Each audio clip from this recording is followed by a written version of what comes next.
So the first thing we need to know is the names of the strings. Now what I want you to do is imagine that this is an imaginary fret here that we don't have to play.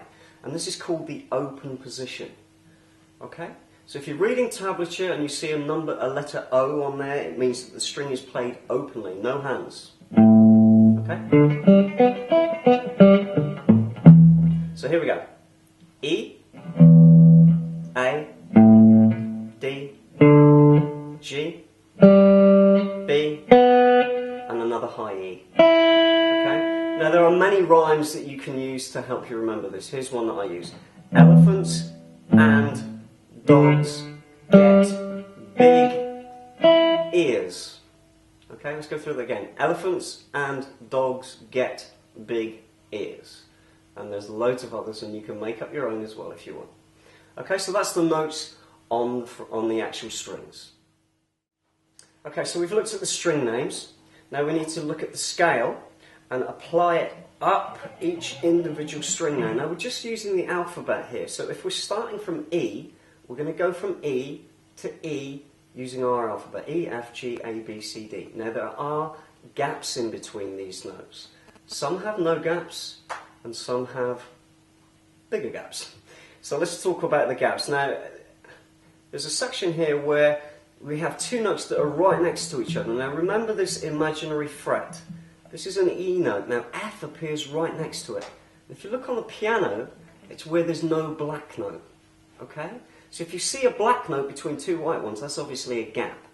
We'll talk about the names of these gaps as we go up through. So this is an E. Right next to it, no gap, is an F. Now that's the smallest gap in music that we know, and it's called a semitone. Okay? So, a semitone, E and F. And then you get that Jaws thing.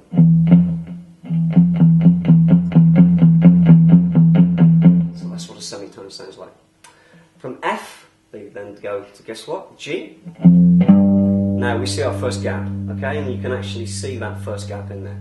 That is called a tone, or a whole step. So, E, F, G. We have a semitone, and then a tone. Okay, once we get to G, that's the end of our alphabet, and we start back again. We start back with A. So from this next note, this is an A. And make use of these dots, these little things here, fret markers.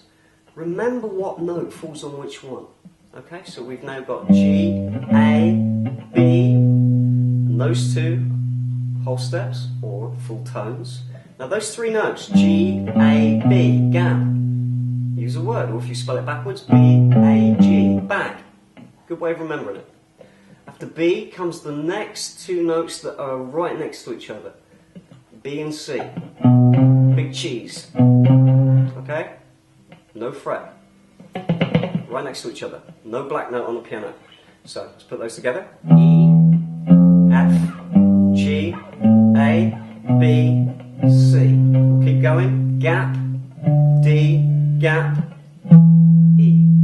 Now we're back to the starting note again. Now here's a really interesting word. When we play that open E down here on the imaginary fret, and up here on this double dot, which is the 12th fret, they're 8 notes apart. And a good word to remember for that is octave.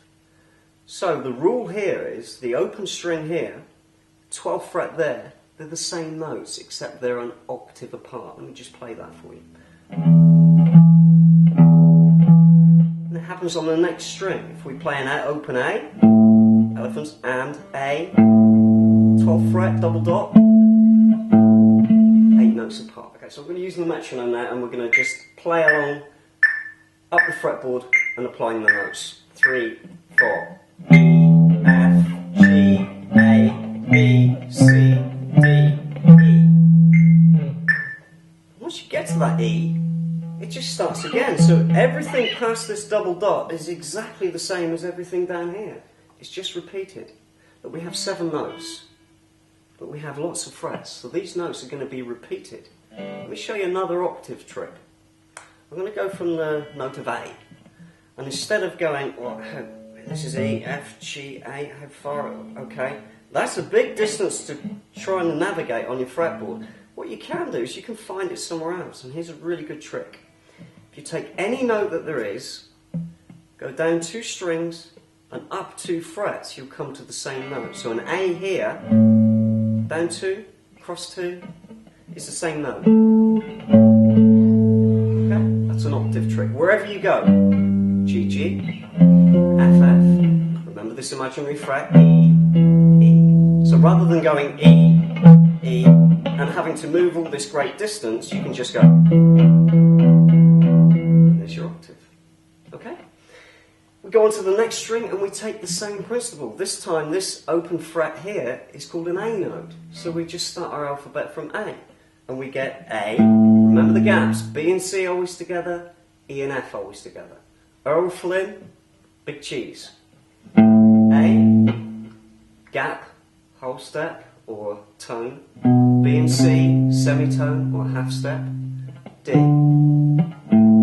B, C, D, E, no gap, F, G, double dot, octave, A. We'll go through that and we'll use the metronome and I want you to play along with me. Okay, after 4. Here we go. 1, 2, 3, 4.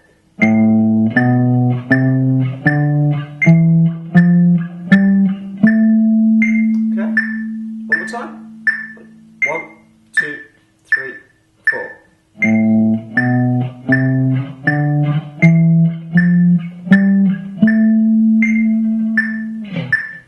Okay, good thing to do when you're actually playing these is to call the note names out in your head. Actually shake them out to yourself as you're going through. This will really help you remember what the note names are, and they are vital for when we do the next section in major scales and then into chords to understand where these notes are on the fretboard. The most important ones for me are the bottom 3 strings. A really good knowledge of that is going to be essential for the next few lessons that we're going to do. Okay? So let's just recap. String names. Elephants and dogs get big ears. Okay? Going up the strings to the first octave, which is the double dot, we have gaps, tones, semitones. E and F always together.